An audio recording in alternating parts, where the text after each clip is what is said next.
গল্পের নাম অন্তদহন। Writer DRM সোহাগ। পর্ব সংখ্যা ৭। পেজ DRM সোহাগ হানি। আকাশের ধমকে সন্ধ্যা কেঁপে ওঠে। দ্রুত দুহাতে চোখ মুছে আকাশের হাত থেকে নুপুরটি নিতে গেলে হাত সরিয়ে নেয়। সন্ধ্যা প্রশ্নাত্মক চোখে তাকায়। আকাশ পকেটে নুপুরটি রাখতে রাখতে বলে, ডিসিশন চেঞ্জ করেছি। নুপুরটি তুমি আর পাচ্ছ না।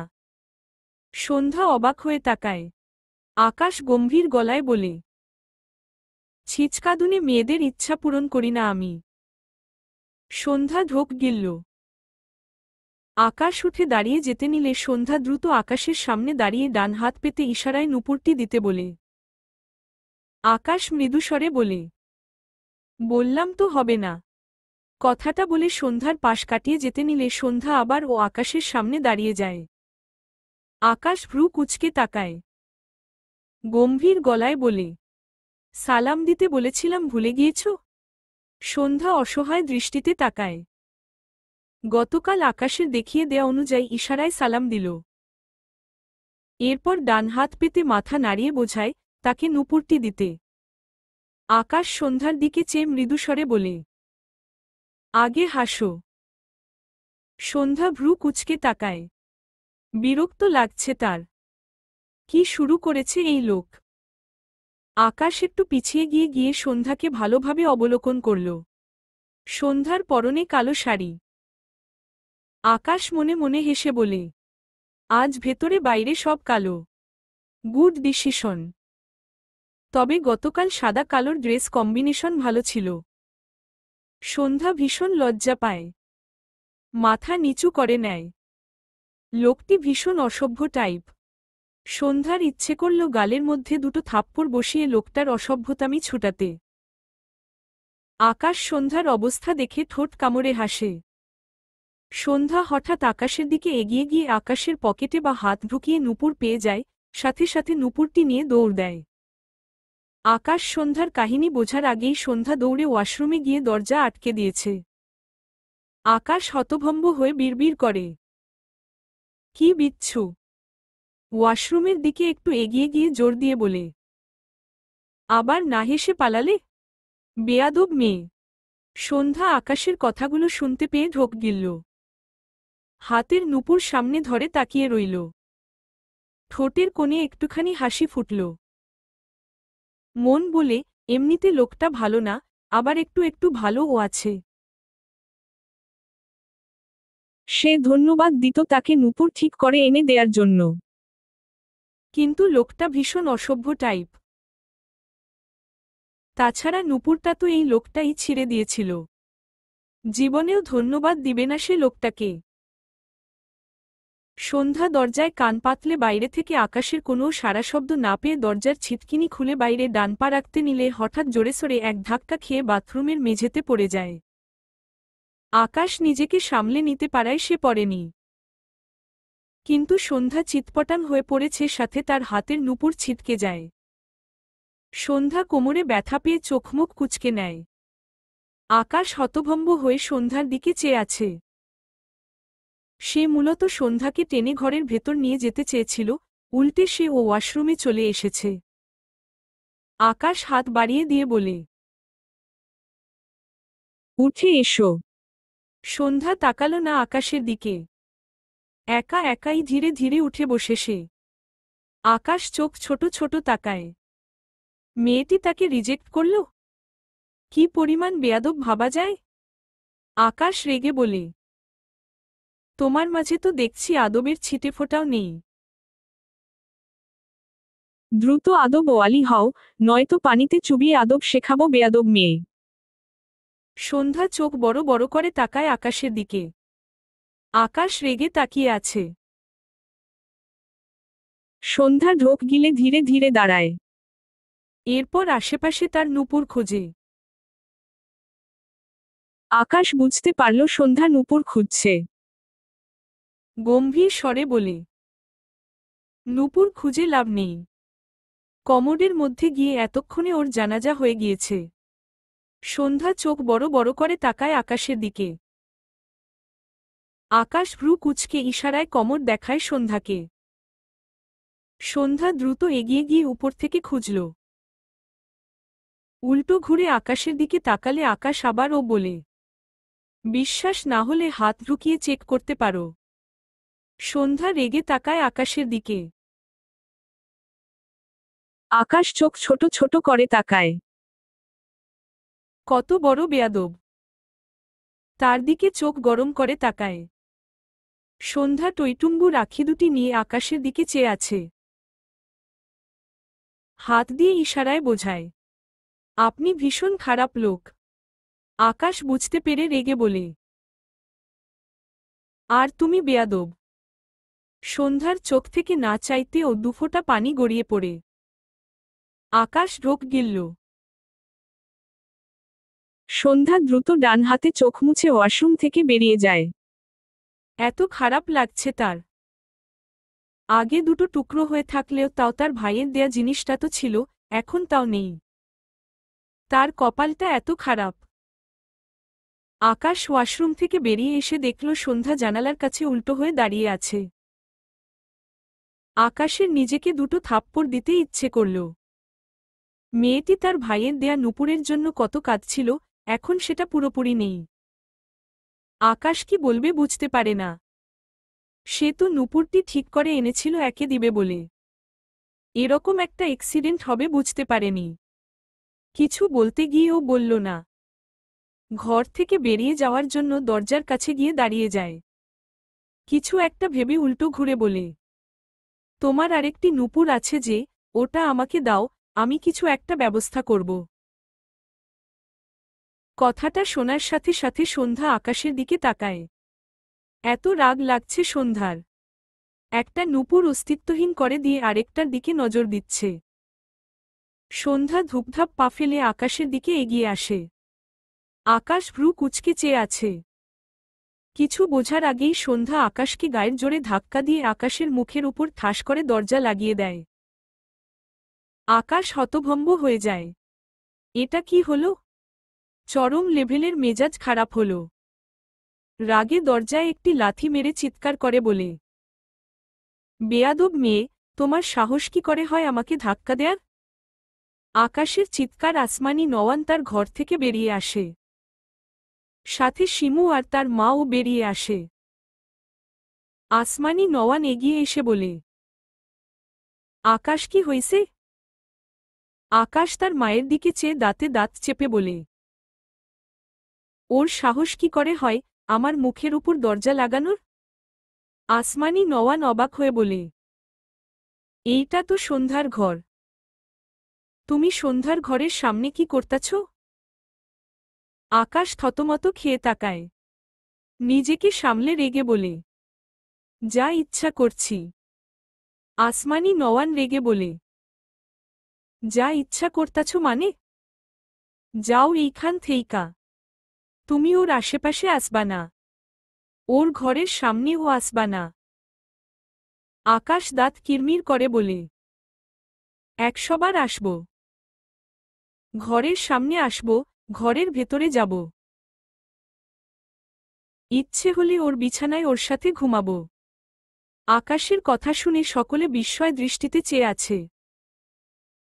আকাশ কথাগুলো বলে গটগট পায়ে সিঁড়ি বেয়ে উপরে উঠতে বলে, মেয়েটাকে আদব শেখাও, নয়তো ওর কপালে দুঃখ আছে বলে দিলাম। আকাশের খালা ভ্রু কুঁচকে বলে, তুমি কি সন্ধ্যাকে মানতে চাইছো বাবা? আকাশ বিরক্তি কণ্ঠে বলে, বালের এক মেনে নেয়া। এই বেয়াদব মেয়েকে কে মানবে? শিমু মাথা চুলকে বলে, ও খালামণি তোমার ছেলে বউ মানবে না, আবার একসাথে ঘুমাতেও চাই, মনে হয় তুমি একটু বেশিই ডিজিটাল ছেলে জন্ম দিয়েছ। আসামনি নওয়ান শিমুর কান টেনে বলে, এই ছেলে আমার মাথা পাগলা করল, তুই আবার আমার পিছে লাগতাছস কেন? শিমু কাদো কাদো মুখ করে বলে, ইস, কান ছাড়ো খালামণি। সৌম্য তার মামার সাথে কথা বলেছে। তাদের বাড়ির পাশে একটি ঘর বানিয়ে সৌম্য এখানে থাকবে জানিয়েছে। ভদ্রলোক অবাক হয়, কিন্তু খুশিও হয়। তিনি তাদের বাড়িতেই থাকতে বলেছে, কিন্তু সৌম্য তাতে সায় দেয়নি। সে আর সন্ধ্যা এখানে থাকলে একটা বাড়তি ঝামেলা হবে। সৌম্যর এখন জমি কেনার মতো টাকা নেই। তাছাড়া সৌম্য তো এখানে সারাজীবন থাকবে না। আপাতত এই জায়গাটাই পারফেক্ট মনে হল। সন্ধ্যাকে একা রেখে গেলে চিন্তামুক্ত থাকতে পারবে। সৌম্যর মামা সবকিছু ঠিক করে দিয়েছে। কয়েকজন মিস্ত্রি এনেছেন, তার আগে সব জিনিসপত্র সৌম্যর সাথে গিয়ে কিনে এনেছেন। সৌম্যর পরনে লুঙ্গি, গায়ে সেন্ডো গেঞ্জি। জিনিসপত্র এনে কাপড় বদলেছে। এগিয়ে গিয়ে অবয়সী একজন লোককে জিজ্ঞেস করে, চাচা কিছু করা লাগলে বলুন। ভদ্রলোক অবাক হয়ে বলে, তুমি কি করবা বাবা? তোমার কাজই তো করছি। সৌম্য মৃদুস্বরে বলে, আপনারা যা করছেন এটাই করব। বয়স্ক লোকটি হাসল। কত ভারী কাজ করে, এমন অফার পায়নি। তাই অবাক হয়েছে, সাথে একটু হাসল। সৌম্যর তার বাবার কথা মনে পড়ল। তার বয়স 6 থেকে 7 বছর হবে, তখন তার মা বেঁচে ছিল। তাদের গ্রামে এমন বাড়ির কাজ হলে তার বাবা তাকে কাঁধে তুলে নিয়ে সেই কাজের জায়গায় নিয়ে গিয়ে তার পাশে বসিয়ে রাখত। কথাগুলো ভেবে সৌম্য মৃদু হাসল। অথচ আজ সে ওই বাড়ি না গেলেই তার বাবা খুশি।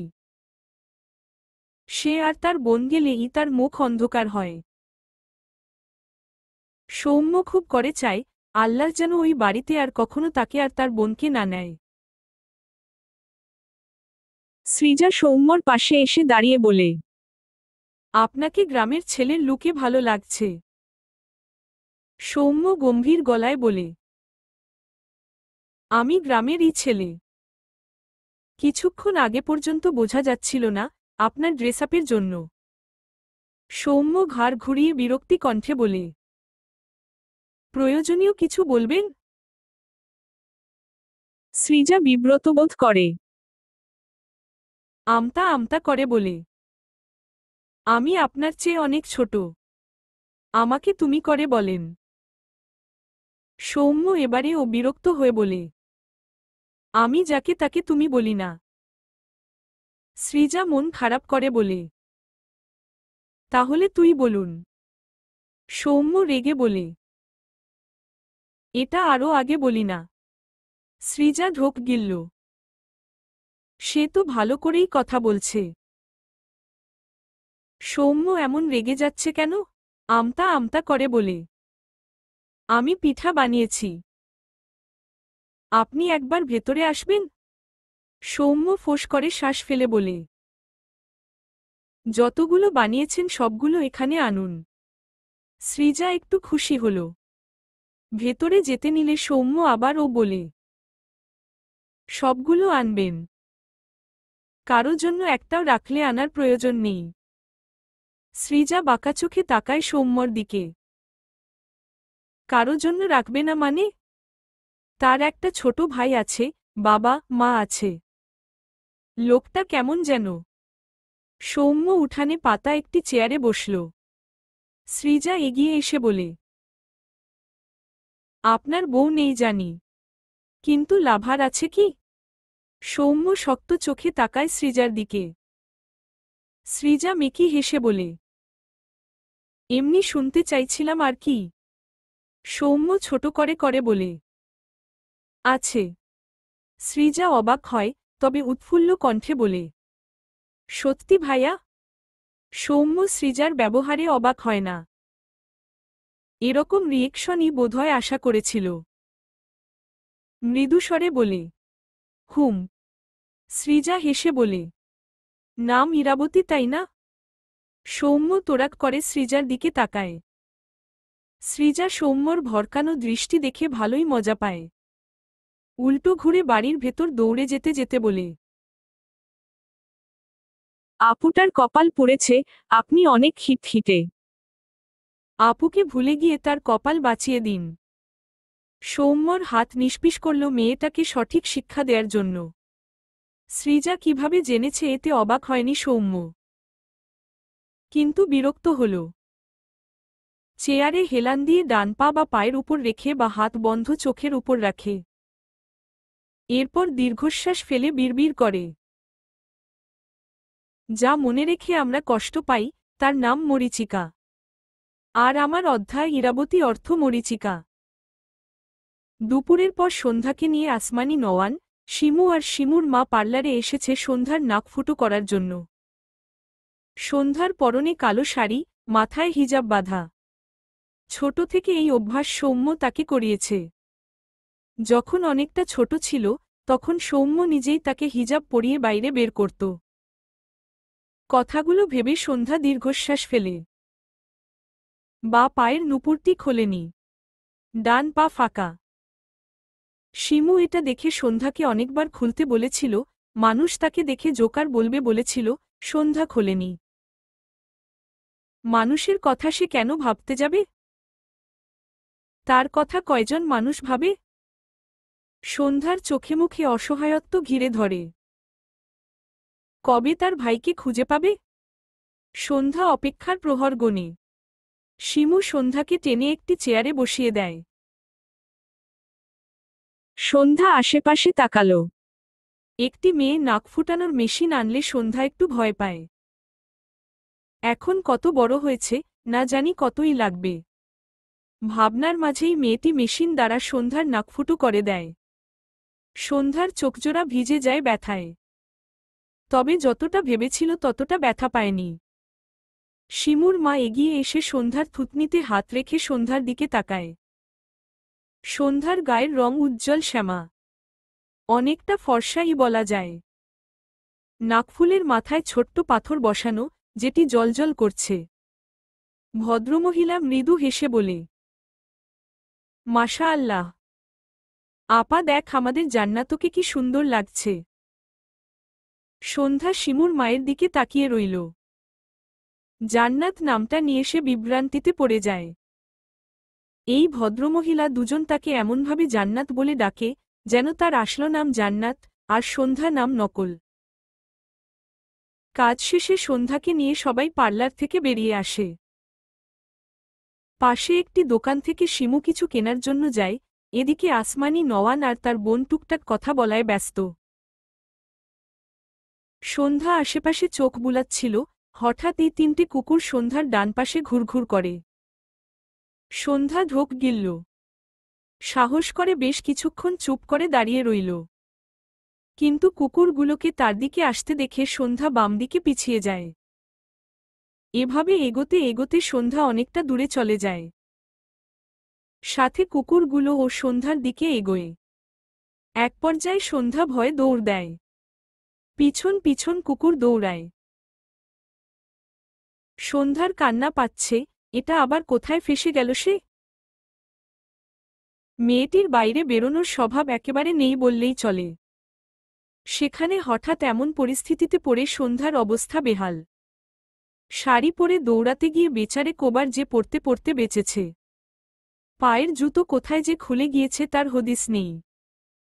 হঠাৎ কারো সাথে জোরেসোরে এক ধাক্কা খেয়ে পড়তে নেয়, তার আগেই সন্ধ্যা দুহাতে লোকটির শার্ট আঁকড়ে ধরে।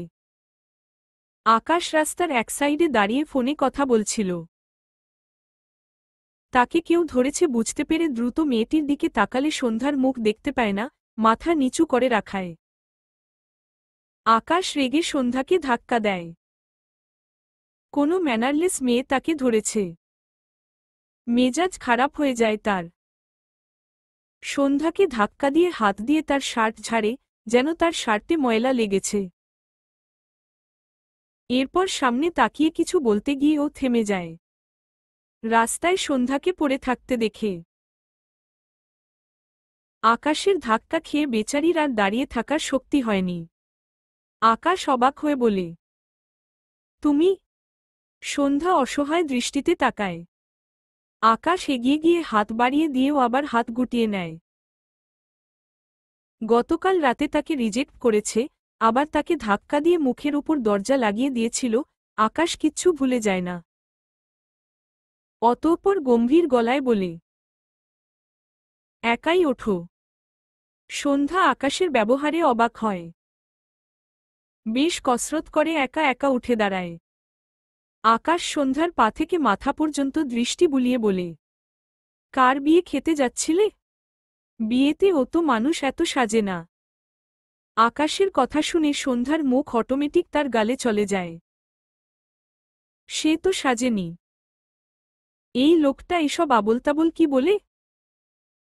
আকাশ আবার ও বলে, এখানে কি করছো? বয়ফ্রেন্ডের সাথে পালিয়ে যাওয়ার জন্য বের হওনি তো? সন্ধ্যা চোখ বড় বড় করে তাকায়। রাগ হয়।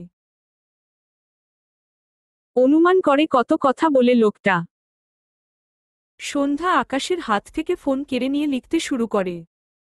আকাশ কটমট দৃষ্টিতে তাকায় সন্ধ্যার দিকে। এই মেয়েটি তাকে শুধু তেজ দেখায়। ফোনটা কিভাবে নিল দেখ। কবে যে তার এক চটকানি খাবে এ মেয়ে। বিড়বিড় করল, বেয়াদব মেয়ে। সন্ধ্যা আকাশের দিকে তাক করে ধরে ফোন। যেখানে লেখা, আমি আপনার মায়েদের সাথে বাইরে এসেছিলাম। আমাকে কুকুর ধাওয়া করাই আমি হারিয়ে গিয়েছি। আমায় বাসায় পৌঁছে দিন প্লিজ। আর আপনার মাকে কল করে জানিয়ে দিন আমি আপনার সাথে। নয়তো উনি চিন্তা করবেন। আকাশ লেখাটা পড়ে সন্ধ্যার হাত থেকে ফোন টান দিয়ে নিয়ে নেয়। এরপর তার মায়ের ফোনে কল করলে তার মা ফোন রিসিভ করে। আসমানি নওয়ানের কথা শোনার আগেই আকাশ বলে, তোমাদের আদরের বেয়াদব মেয়ে সন্ধ্যা আমার সাথে। চিন্তা করো না মা। সন্ধ্যা বিরক্ত হয়। তাকে সবসময় বেয়াদব বলে। সে যথেষ্ট ভদ্র। আসমানি নওয়ান ছেলের কথায় একটু স্বস্তির নিঃশ্বাস ফেলে। এরপর রেগে বলে, তুমি আমার জান্নাত্রে কোথায় নিয়ে গেছ? আকাশ রেগে যায়। একে সে এনেছে বাকি এই বেয়াদব মেয়ে তার কাছে এসেছে। অতঃপর মেজাজ দেখিয়ে বলে, আমি তোমার জান্নাতকে জন্তুদের সুস্বাদু খাবার বানানোর জন্য সুন্দরবন রওনা হচ্ছি। তোমার জান্নাতের সাথে একেবারে জান্নাতে গিয়ে দেখা কর। এখন ঘুমাও। বলেই খট করে কল কেটে দিল। সন্ধ্যা চোখ বড় বড় করে তাকায় আকাশের দিকে। আকাশ সন্ধ্যার দিকে তাকিয়ে বলে, কান ধর। সন্ধ্যা আর কত অবাক হবে। আকাশ ধমকে বলে, কান ধর ইডিয়েট। সন্ধ্যা ঝাঁকি দিয়ে ওঠে। হিজাবের উপর দিয়ে দুহাতে দোকান ধরল। আকাশ মনে মনে হাসে। তার সাথে বেয়াদবি করে কেউ ছাড় পায় না। এই মেয়ে ও পাবে না। অতঃপর গম্ভীর গলায় বলে, উঠো বসো কর। সন্ধ্যা বিস্ময় চোখে তাকায়। যদিও এই রাস্তা ফাঁকা। মাঝে মাঝে দু-একটা গাড়ি যাচ্ছে। তবুও এভাবে বাচ্চাদের মতো করে কান ধরে উঠো বসো করবে? আকাশ সন্ধ্যাকে চুপ দেখে বলে, আমি গেলাম তাহলে। তোমার যেদিকে দুচোখ যায় চলে যাও। Happy journey. কথাটা বলে আকাশ উল্টো ঘুরলে সন্ধ্যা দ্রুত আকাশের শার্ট টেনে ধরে। আকাশ তার শার্ট ধরে রাখা সন্ধ্যার হাতের দিকে তাকালে সন্ধ্যা আকাশের শার্ট ছেড়ে দেয়। আকাশ সন্ধ্যার দিকে তাকালে সন্ধ্যা বোঝালো সে উঠবস করবে। আকাশ মনে মনে হেসে উপর থেকে গম্ভীর গলায় বলে, তাড়াতাড়ি কর। সন্ধ্যা ঢোক গিলে দুহাতে দোকান ধরে চোখ খিচিয়ে নেয়। সবসময় সে বেকায়দায় পড়ে এসব উদ্ভট কাজ করতে হয় তাকে। সন্ধ্যা দ্রুত বসে পড়ল, আবার সাথে সাথে উঠল। আকাশ ফোনের ভিডিও অন করেছে। সন্ধ্যা একবার উঠাপসা করে অসহায় দৃষ্টিতে তাকায় আকাশের দিকে। আকাশ ভ্রু কুঁচকে বলে, হয়নি। 10 বার করতে হবে। সন্ধ্যার কান্না পাচ্ছে। লোকটা এমন কেন? সন্ধ্যার দৃষ্টি দেখে আকাশের একটু মায়া হল। অতঃপর বলে, আচ্ছা আর দুবার বসো আর ওঠো। সন্ধ্যা দাঁতে দাঁত চেপে আকাশের কথা অনুযায়ী আরও দুবার কান ধরে ওঠা বসা করে। আকাশ ফোন এমনভাবে ধরেছিল সন্ধ্যা বুঝতে পারেনি তার ভিডিও করছে লোকটি। আকাশ তার কাজ শেষে ফোন পকেটে রাখে। এরপর সন্ধ্যার হাত ধরে রাস্তার ওপাশে যেতে যেতে একটু হাসল। আচ্ছা জব্দ হয়েছে মেয়েটা। সন্ধ্যার ইচ্ছে করল আকাশ রে হাতে তার হাত ধরেছে এই হাত খামচে রক্তাক্ত করে দিতে। কিন্তু সে এখন অসহায়। উপায় থাকলে এরকম করে দৌড় দিত। আকাশ তার গাড়ির দরজা খুলে সন্ধ্যাকে গাড়িতে উঠতে বলার আগে খেয়াল করল সন্ধ্যার পা খালি। অবাক হয়ে বলে, তোমার জুতো নেই? সন্ধ্যার চোখে মুখে অসহায়ত্ব। আকাশ বুঝল বোধহয়। হতাশ কণ্ঠে বলে, নিজেকে কুকুরদের কাছে বিলিয়ে দিতে পারোনি বলে জুতো জোড়া দিয়ে দিয়েছ? ভালো, খারাপ না। গাড়িতে ওঠো। সন্ধ্যা আকাশের অহেতুক কথা শুনে কি রিয়েকশন দিবে বোঝে না। গাড়িতে উঠে বসে আকাশ ড্রাইভিং সিটে বসে গাড়ি স্টার্ট দেয়। এসেছিল ব্যবসার কাজে, এখন এই মেয়েকে নিয়ে তার ঘোড়া লাগছে। আকাশ বিরক্ত হল। প্রায় ২০ মিনিটের মতো গাড়ি ড্রাইভ করে একটি জুতোর শোরুমের সামনে গাড়ি থামায়। এরপর সন্ধ্যাকে নিয়ে ভেতরে প্রবেশ করে। সন্ধ্যা বুঝল আকাশ তাকে জুতো কিনে দেওয়ার জন্য এখানে এনেছে। সন্ধ্যা এলোমেলো পায়ে হাঁটে। একবার এদিক ওদিক তাকিয়েছিল। এরপর মাথা নিচু করে হাঁটে। আকাশ শোরুমের এক জায়গায় গিয়ে দাঁড়াল। সামনে বসার জায়গা। আকাশ সন্ধ্যাকে বসতে বলে জুতো খোঁজে। কালো কালার একজোড়া জুতোর দিকে আঙুল তাক করে বের করতে বলে। ১৮ থেকে ১৯ বছরের একটি ছেলে আকাশের দেখানো জুতো বের করে হাঁটু মুড়ে বসে। দুহাতে জুতো দুদিকে ভাঁজ করে এল হাতে জুতো রেখে অপর হাত সন্ধ্যার দিকে বাড়িয়ে বলে, আপু আপনার পা আগায় দেন। সন্ধ্যা ইতস্তত করে। ডান পা ধীরে ধীরে এগিয়ে দেয়। আকাশ ভ্রু কুঁচকে চেয়ে আছে। ব্যাপারটা তার পছন্দ হচ্ছে না। এই ছেলে সন্ধ্যাকে জুতো পরাবে কেন? অদ্ভুত। সন্ধ্যা পা এগিয়ে দেওয়ার আগেই আকাশ একটি বসার টুল দুহাতে নিয়ে বসে। এরপর বা পা জুতোসহ উঁচু জায়গাটায় রেখে বা হাতে ছেলেটির গাল চেপে ধরে ধমকে বলে, বউ কার? ছেলেটি অবাক হয়। সন্ধ্যা ডান পা উপরে রেখেছে। আকাশের কথায় অবাক হয় মেয়েটা। ছেলেটি কি বলবে বোঝে না। সে তো জানে না মেয়েটি কার বউ। যেহেতু এই লোকটির সাথে এসেছে এনারই হবে। সে অনুযায়ী ছেলেটি বলে, স্যার আপনার। কথাটি বলার সাথে সাথে আকাশ ছেলেটির বাম গালে থাপ্পড় মেরে দেয়। অতঃপর রেগে বলে, বউ আমার। পায়ে হাত দিচ্ছিস তুই? হিসাব তো মিলল না। তাই একটা দোজ দিলাম। এরপর আকাশ ছেলেটির হাত থেকে জুতো নিয়ে বসা থেকে উঠে দাঁড়ায়। এরপর জুতো জোড়া নিচের ফ্লোরে শব্দ করে রেখে সন্ধ্যার উদ্দেশ্যে বলে, সাইজ চেক কর। সন্ধ্যা বিস্ময় দৃষ্টিতে চেয়ে আছে আকাশের দিকে। ওদিকে ছেলেটি গালে হাত দিয়ে বসে আছে। ৮ বছর এই পেশায় আছে, আজকের মতো অভিজ্ঞতা কখনো হয়নি বেচারার। কেমন রিয়েকশন দেয়া উচিত বুঝতে পারছে না। অনেকেই অবাক হয়ে তাকিয়ে আছে। আকাশ স্বাভাবিক, যেন কিছুই হয়নি। হঠাৎ অরুণ আকাশের পাশে দাঁড়িয়ে আকাশের কাঁধে হাত রেখে বলে, বুঝলাম না, বউ মানিস না। কিন্তু সময়মতো গলা ফাটিয়ে ঠিকই বউ বউ করিস। কাহিনী কি রে? আকাশ থতমত খেয়ে তাকায়। এরপর সন্ধ্যার দিকে তাকিয়ে গলা ঝেড়ে বলে, আইনত বউ তো।